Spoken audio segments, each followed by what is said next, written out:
Hello my dear students.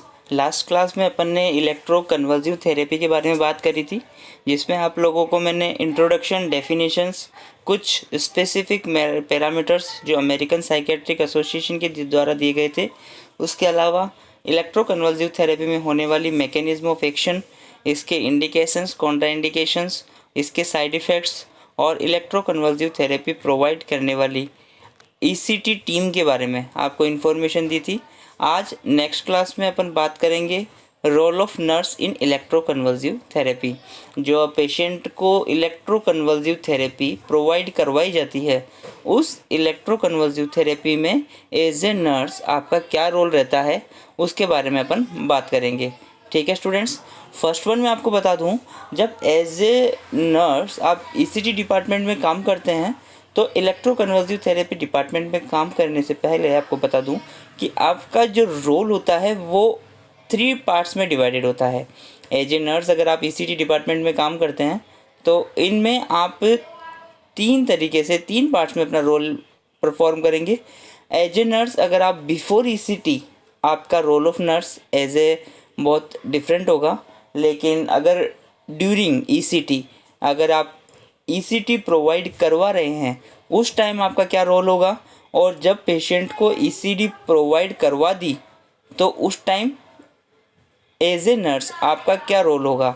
इस तरीके से आप लोग 3 पार्ट्स में पढ़ेंगे कि इलेक्ट्रोकन्वल्सिव थेरेपी जब पेशेंट को प्रोवाइड करवाई जाती है तो एज ए नर्स आप बिफोर ईसीटी, ड्यूरिंग ईसीटी और आफ्टर ईसीटी आप क्या रोल परफॉर्म करते हैं, ये आपको इसमें आज अपन एक्सप्लेन करके पढ़ेंगे। ठीक है स्टूडेंट्स, और मैं आप लोगों को बता दूं, आपके एग्ज़ाम के पॉइंट ऑफ व्यू से इलेक्ट्रोकन्वल्सिव थेरेपी बहुत ही इंपॉर्टेंट पॉइंट है।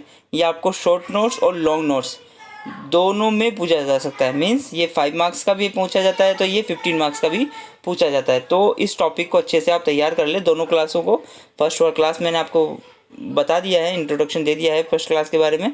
सेकंड क्लास में आज अपन ये डिस्क्राइब करके पढ़ेंगे कि रोल ऑफ नर्स क्या रहेगा। ठीक है, फर्स्ट वन अपन पढ़ते हैं, role of nurse before ECT. जब किसी पेशेंट को इलेक्ट्रोकन्वल्सिव थेरेपी प्रोवाइड करवानी होती है तो उस टाइम नर्स का क्या रोल रहता है। पॉइंट टू पॉइंट देखेंगे अपन। First one, nurse should check for recent physical examination and routine laboratory work. As a nurse जब भी आप इलेक्ट्रोकन्वल्सिव थेरेपी पेशेंट को प्रोवाइड करवाने होते हैं तो सबसे पहले बिफोर ईसीटी आपका क्या रोल रहता है। फर्स्ट रहता है कि जो भी उसका फिजिकल एग्जामिनेशन है वो आपके द्वारा परफॉर्म किया जाए, और जो भी आपको रूटीन लेबोरेटरी वर्क हैं, जो भी रूटीन लेबोरेटरी टेस्ट हैं वो आपके परफॉर्म करने होते हैं, और वो आपको चेक करने होते हैं कि कोई भी टेस्ट की वैल्यू एबनॉर्मल तो नहीं है। ठीक है, second one, nurse should collect written consent और declaration from near relatives after proper explanation of indications, contraindications and complication of ECT.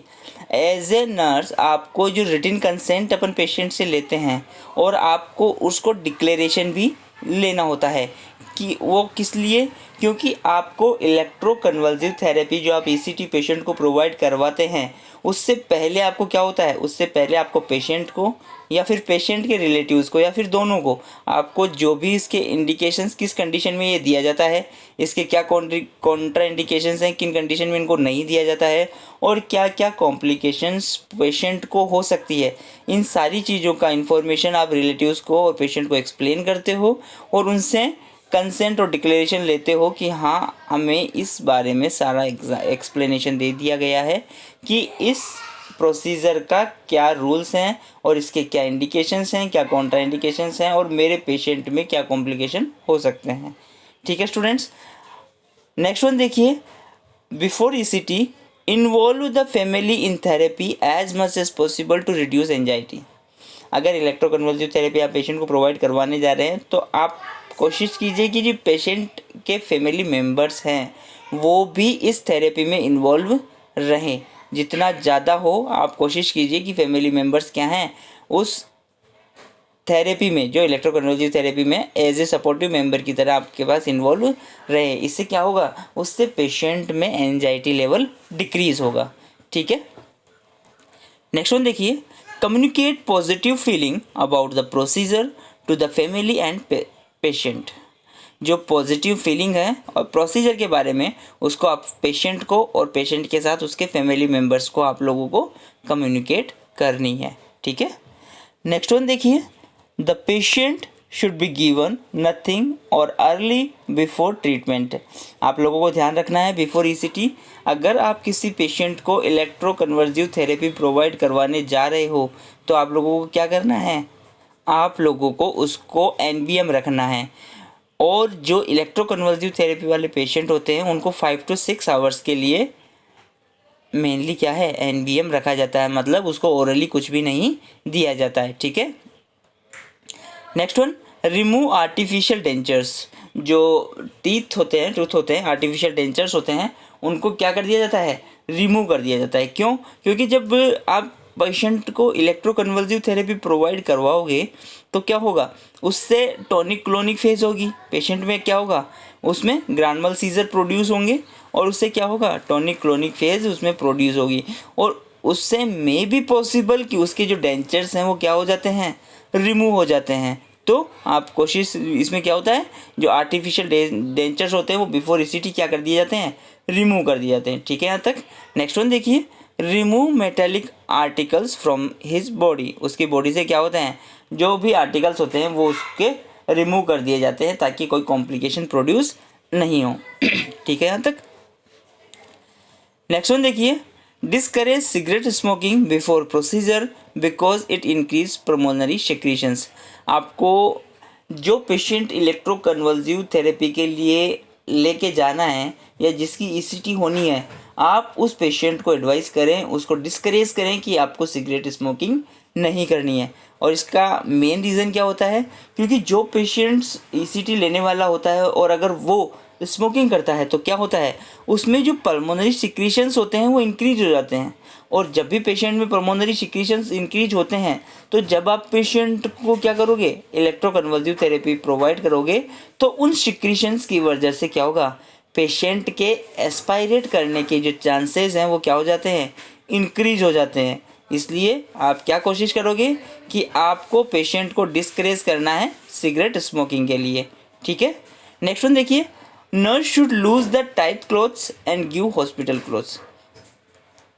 आपको बिफोर ईसीटी आपके जो पेशेंट हैं उन पेशेंट के जो क्लॉथ्स हैं वो टाइट नहीं होने चाहिए। क्यों? टाइट क्लॉथ्स में क्या होती है, आप पेशेंट एंजाइटी फील करेगा और उसमें क्या होगा, टॉनिक क्लोनिक फेज में टाइट क्लॉथ्स के कारण प्रॉब्लम आ सकती है। इसलिए आप लोगों को क्या करना है, उसके टाइट क्लॉथ्स को या तो लूज़ करना है और या फिर हॉस्पिटल क्लॉथ्स उसको प्रोवाइड करवाने होते हैं, ठीक है स्टूडेंट्स। नेक्स्ट वन,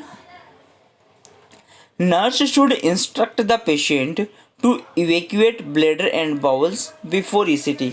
आपको ये चीज़ बहुत ध्यान रखनी है कि जो पेशेंट है, जो इलेक्ट्रोकन्वल्सिव थेरेपी लेने वाला पेशेंट है, वो पेशेंट अपने ब्लैडर और बाउल्स को क्या कर ले, इवैक्यूएट यानी इम्पटी कर ले। इसका रीज़न क्या होता है, क्योंकि जो आपके इलेक्ट्रोकन्वल्सिव थेरेपी पेशेंट को प्रोवाइड करवाते हो तो ईसीटी के दौरान जो उसके कंट्रोलिंग पावर है, सिंपैथेटिक स्टिमुलेशन जो है, वो जो कंट्रोलिंग पावर है वो क्या होता है, स्मॉल टाइम के लिए, कुछ सेकंड्स के लिए क्या हो जाता है, लॉस हो जाता है।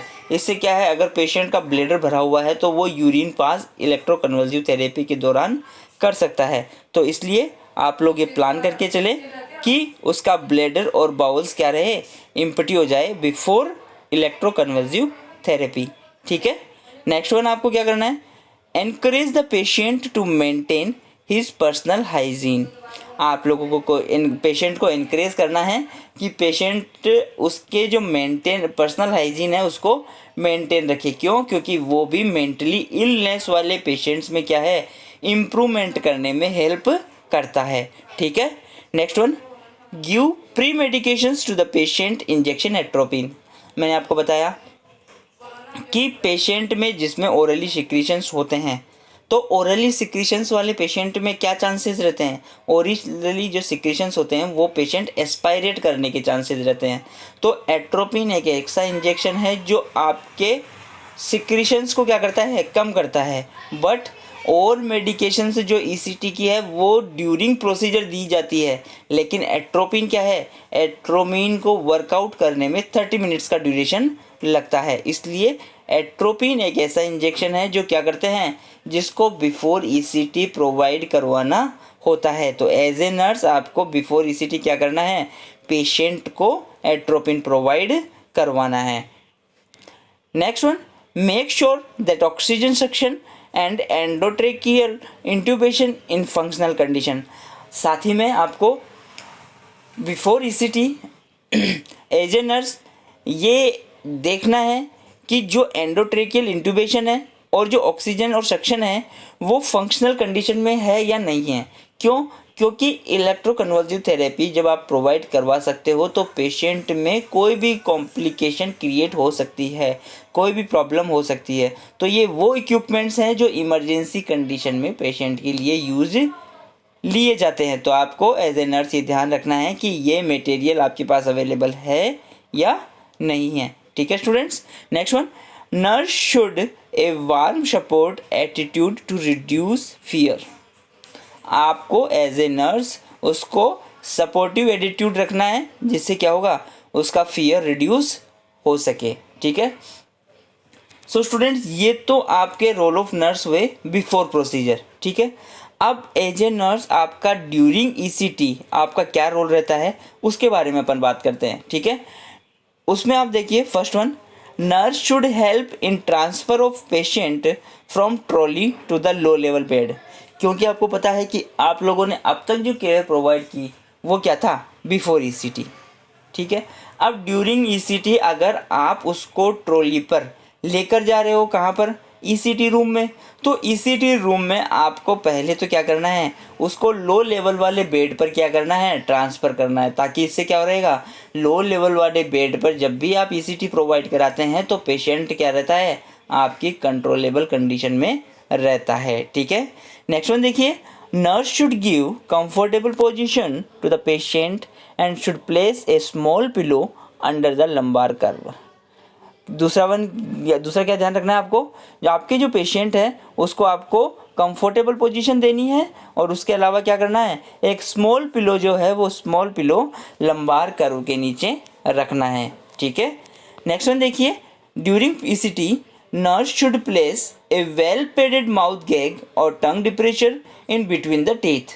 आपको ड्यूरिंग प्रोसीजर ये ध्यान रखना है कि पेशेंट को ईसीटी प्रोवाइड करवाने से पहले उनके टीथ के बीच में क्या रखना है, या तो टंग डिप्रेशर का यूज़ कीजिए या फिर वेल पेडेड माउथ गैग आता है उस गैग को यूज़ कीजिए। उससे क्या होगा कि जब भी उसको टॉनिक क्लोनिक सीजर्स आएंगे तो क्या होगा, उस पेशेंट में टंग बाइट होने के चांसेस बहुत कम हो जाएंगे। ठीक है। तो आपको एज ए नर्स ये ड्यूरिंग ईसीटी ध्यान रखना है कि आपको टंग डिप्रेशर या फिर पेडेड माउथ गैग का यूज़ करना है। ठीक है स्टूडेंट्स। नेक्स्ट वन देखिए, nurse should support the shoulder and arm and should restrain the things with help of sheet. मतलब आपको शीट के द्वारा आपको सपोर्ट देना है। उससे क्या होगा, इससे पेशेंट के आप डायरेक्ट कांटेक्ट में नहीं आएंगे। ठीक है। और डायरेक्ट कांटेक्ट में नहीं आएंगे तो इससे क्या होगा, जो इलेक्ट्रोकन्वल्सिव थेरेपी का आप यूज़ कर रहे हो वो पेशेंट के लिए लेस इफेक्टिव नहीं रहेगी। तो ठीक है, आपको ये ध्यान रखना है कि आप पेशेंट के डायरेक्ट कांटेक्ट में नहीं आए। आपको अगर रिस्ट्रेंट पेशेंट को करना है तो उसके शीट की हेल्प से आपको उसको रिस्ट्रेंट करना है। ठीक है। नेक्स्ट वन देखिए, nurse should make observation of grand mal seizures. The duration of tonic phase should be last for 10 to 15 seconds and clonic phase 25 to 30 seconds. आप as a nurse during procedure आपको ध्यान रखना है कि patient को जो ECT आप provide करवा रहे हो वो सक्सेसफुल है या नहीं है। उसको सक्सेसफुल के देखने के लिए आपको ये ऑब्जर्व करना होता है कि पेशेंट में ग्रैंड mal सीजर्स आए हैं या नहीं आए हैं। वो कैसे देखोगे कि पेशेंट में टॉनिक और क्लोनिक फेज अगर देखने को मिलती है दैट मीन्स कि पेशेंट में क्या है, ग्रैंड mal सीजर्स आए हैं। और मैंने लास्ट क्लास में आपको टॉनिक और क्लोनिक फेज से क्या मीन होता है ये मैंने आपको एक्सप्लेन कर दिया है स्टूडेंट्स। ठीक है। नेक्स्ट वन पॉइंट देखिए, nurse should maintain the airway and remove pharyngeal secretions with suction as necessary. Means patient में क्या है, अगर आपको नीड लगती है तो उसके सिक्रीशंस अगर एक्सेसिव हो रहे हैं तो आपको क्या करना है, सक्शन करना है, सक्शन करना है, सक्शन करना है। और सक्शन के साथ और क्या करना है, एयरवे मेंटेन रखना है, एयरवे मेंटेन रखना है। नर्स शुड, नेक्स्ट पॉइंट क्या है, nurse should observe the patient continuously until he is fully recovered. जब तक पेशेंट जो है उसको आपको ऑब्जर्व करना है कि वो फुल्ली रिकवर्ड हुआ है या नहीं हुआ है वो पेशेंट, ठीक है। नेक्स्ट देखिए, nurse should be with the patient till he और शी इज फुल्ली अवेक। मतलब पेशेंट जो है आपको क्या करना है, आपको पेशेंट के साथ रहना है जब तक कि वो फुल्ली कॉन्शियस नहीं हो जाता है और ओरिएंटेड नहीं हो जाता है। नेक्स्ट वन देखिए, एज ए नर्स आपका क्या रोल रहता है आफ्टर ईसीटी। इलेक्ट्रोकन्वर्जिव थेरेपी आपने पेशेंट को प्रोवाइड करवा दी, उसके बाद में आपने क्या किया, आपको पोस्ट ईसीटी रूम में पेशेंट को आपने ट्रांसफ़र कर दिया। तो पोस्ट ईसीटी रूम में आप क्या करते हो, nurse should place the patient in a side position on a railed coat.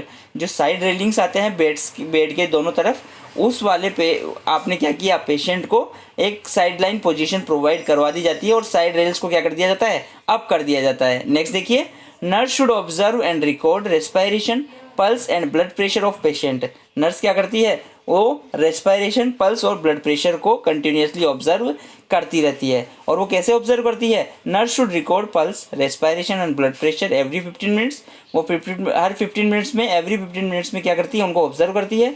और अगर वो एस्टैब्लिश हो जाते हैं, रिकॉर्डिंग क्या हो जाती है, मेंटेन हो जाती है, तो वो 30 मिनट्स में रिकॉर्ड करने लग जाते हैं, ठीक है। नेक्स्ट वन देखिए, nurse should reassure the patient to decrease fear and anxiety. Nurse क्या करती है, पेशेंट को रीएश्योर करती रहती है और उसे आश्वासन देती है क्या है उसका, जिससे उसे क्या होगा, उसका फियर और एंजाइटी उसकी डिक्रीज हो जाएगी, ठीक है। नेक्स्ट वन देखिए, nursing student reorient the patient to time, place and events as he awake. और वो पेशेंट नर्सिंग स्टूडेंट क्या करते हैं, पेशेंट के टाइम, प्लेस और इवेंट्स के बारे में उसको ओरिएंटेड करते रहते हैं, उसके बारे में वो जिससे क्या हो, वो फुल्ली कॉन्शियसनेस में आएगा, उसको टाइम, प्लेस और इवेंट्स के बारे में ओरिएंटेड करेंगे। नेक्स्ट देखिए, nurse should give medications for minor discomfort such as nausea and headache. अगर पेशेंट को नोजिया और हेडेक रह रही है तो आप उसको ट्रीटमेंट के लिए मेडिकेशंस प्रोवाइड करवा सकते हो, ठीक है स्टूडेंट्स। नेक्स्ट वन देखिए, nurse should provide opportunity for the patient to express his feeling about the treatment.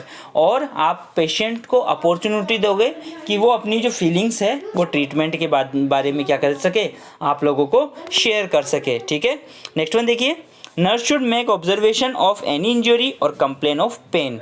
अगर ऑब्जर्व करनी है, अगर पेशेंट उस किसी भी टाइप की इंजरी या किसी भी टाइप के पेन के लिए अगर वो कंप्लेन करता है तो वो आपको ऑब्जर्व करना है।